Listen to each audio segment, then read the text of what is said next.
Hello, everyone. My name is Warsame. I'm presenting my propositional inventory of John Michelmeyer's book, The Tragedy of Great Power Politics, which was published in 2001. This book is one of the foundational works of offensive realism and remains one of the most influential contributions to international relations theory. So before discussing the book, I would like to briefly introduce its author, John Michelmeyer, who is one of the most influential contemporary scholars of international relations and a leading proponent of the realist school of thought. He is a distinguished professor of political science at the University of Chicago, where he has been teaching since 1982. His research focuses on international security, great power politics, and the causes of wars. Mr. Myers is best known for developing this theory, which is called offensive realism, which argues that great powers are driven by the structure of the international system to maximize their power in pursuit of security. The Tragedy of Great Power Politics, published in 2001, and is widely regarded as his seminal work and has had a lasting influence on both academic and foreign policy debates. Uh, my presentation will have two parts. So first, I will briefly summarize the main arguments of the author. And secondly, I will then critically evaluate the theory and by discussing its relevance to contemporary politics and its connection to current international events, and of course, some of its strength and limitations. So let's start with the summary of the book. So Mr. Meyer argues that competition among great powers is unavoidable feature of international politics.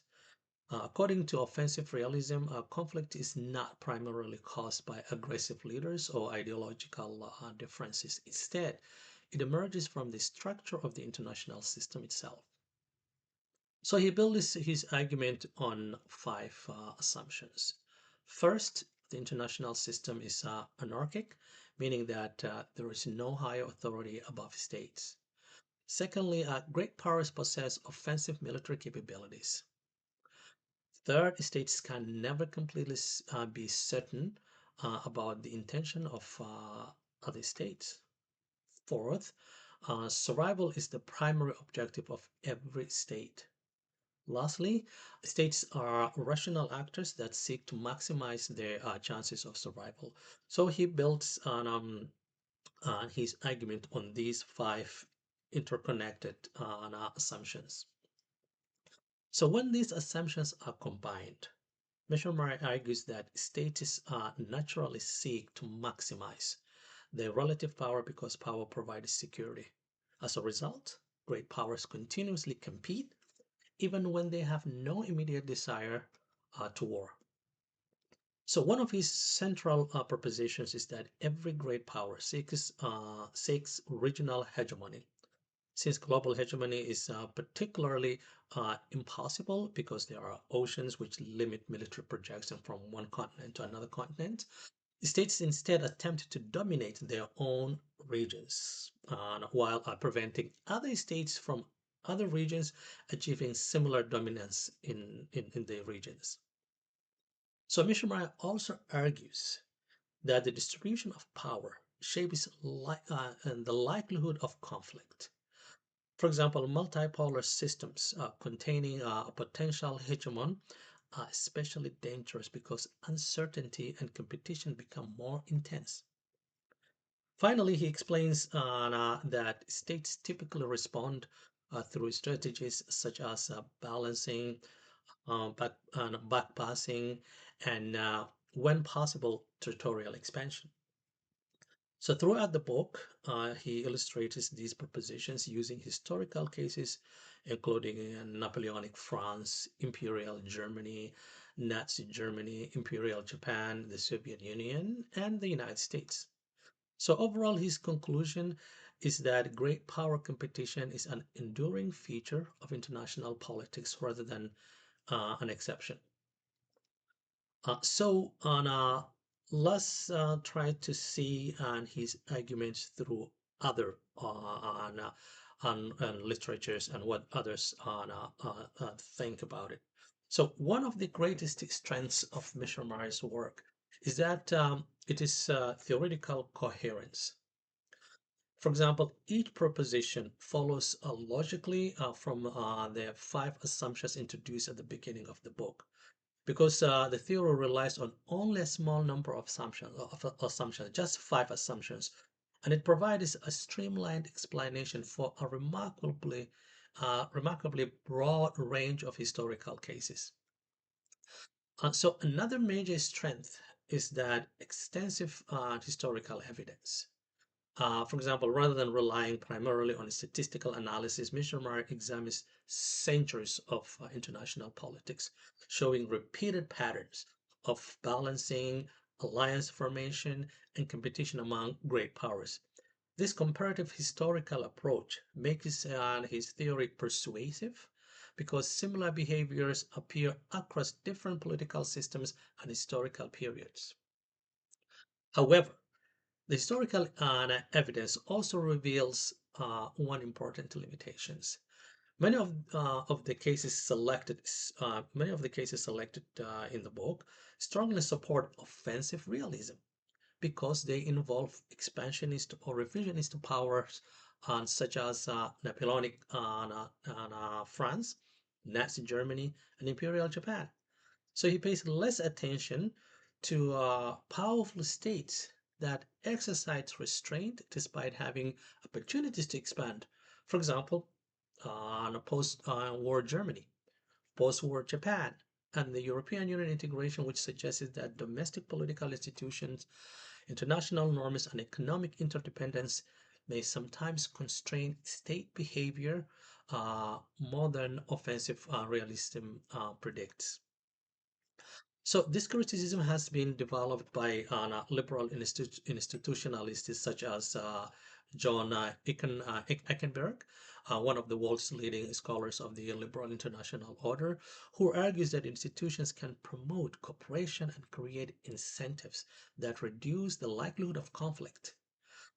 A second limitation concerns in international cooperation. Mishra convincingly explains why arms races occur, why alliances form, and why states compete for relative power. These dynamics remain visible in many contemporary security rivalries. However, offensive realism is less convincing when explaining long-term cooperation among democratic states. For example, NATO has remained highly cohesive even after the end of Cold War. Likewise, the European Union has produced an unprecedented level of political and economic integration among former rivals. So, meanwhile, Mishimai views such cooperation as temporary and dependent upon the balance of power. Liberal institutionalists argue that repeated interaction, shared institutions, and economic interdependency can fundamentally reshape uh, interstate relations. This illustrates that offensive realism explains competition extremely well, but explains cooperation less convincingly. A third criticism concerns domestic politics and ideas. Offensive realism treats states largely as unitary actors. It focuses primarily on the international structure while giving relatively little attention to leadership, public opinion, nationalism, political institutions, or identity. So, constructivist scholars challenge this assumption. For example, Alexander Wendt famously argues that anarchy is what states make of it.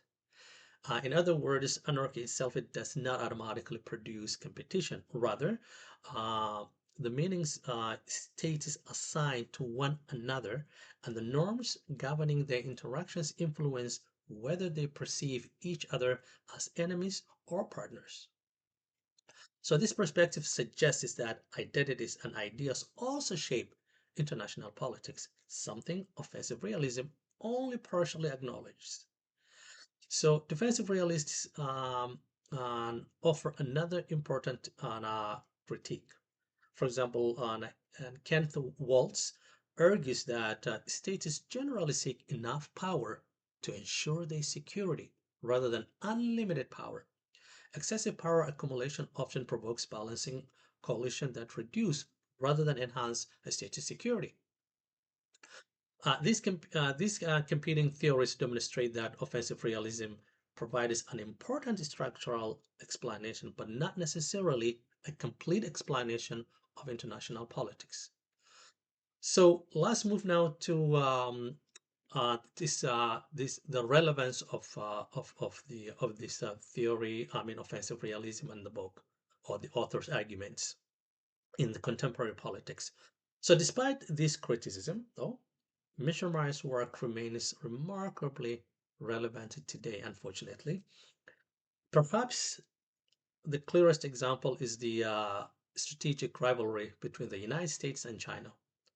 More than a quarter century ago, Mishra predicted that rapidly rising China would eventually seek regional dominance and challenge American influence in Asia. Today, we observe many developments consistent with this prediction. China has significantly modernized its military, expanded its naval capabilities, asserted territorial claims in South China Sea, increased pressure on Taiwan, and expanded its diplomatic and economic influence through initiatives such as the Belt and Road initiatives. In response, the United States has strengthened alliances with Japan, Australia, South Korea, and the Philippines, while expanding security partnership with Australia and the United Kingdom, for example, AUKUS. And another part is the Quad. So these developments closely resemble the balancing dynamics described by offensive realism. So the ongoing war in Ukraine also highlights the continued relevance of Mishra's work, regardless of whether one agrees with his interpretation of conflicts. The war has reinforced the importance of military power, alliance politics, and deterrence, and geopolitical competition. NATO has expanded, for example, with the accession of Finland and Sweden recently, while European states have significantly increased their defense spending. Canada, same thing. So many parts of the world have increased defense spending, which suggests that power politics as well. So these developments demonstrate that power politics remains central to international relations.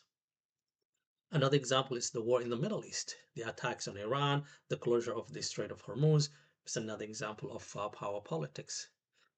At the same time, recent events also expose the limits of offensive realism. Despite, for example, growing strategic rivalry, the United States and China remain economically interdependent. Both countries continue to engage in extensive trade, investment, financial cooperation, and participate in international institutions together. So, this coexistence of competition and cooperation is more difficult for offensive realism to explain and suggests that globalization introduces dynamics extending beyond purely structural power competition.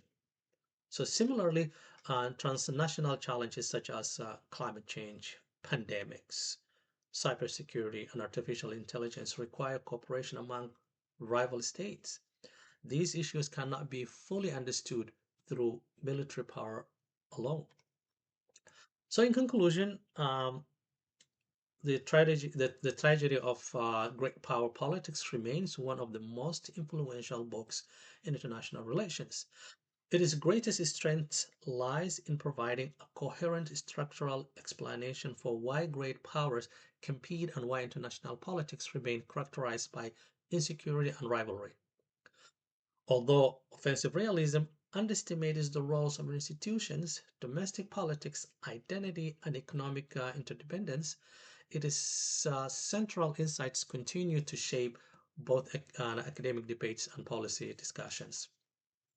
The contemporary rivalry between the United States and China the continuing importance of NATO, and the resurgence of geopolitical competition all demonstrate that Mishra arguments remain highly relevant more than 2 decades or a quarter century after the book was published.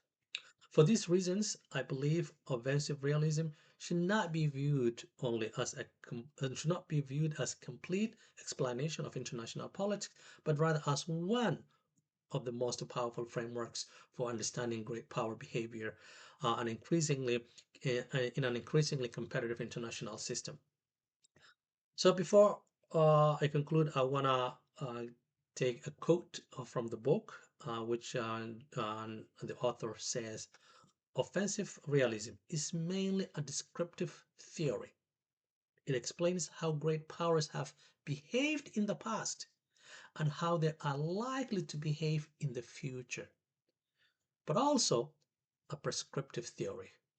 So it is not 100% that they will all behave like that, but it's a likelihood that they may repeat the same thing. Thank you.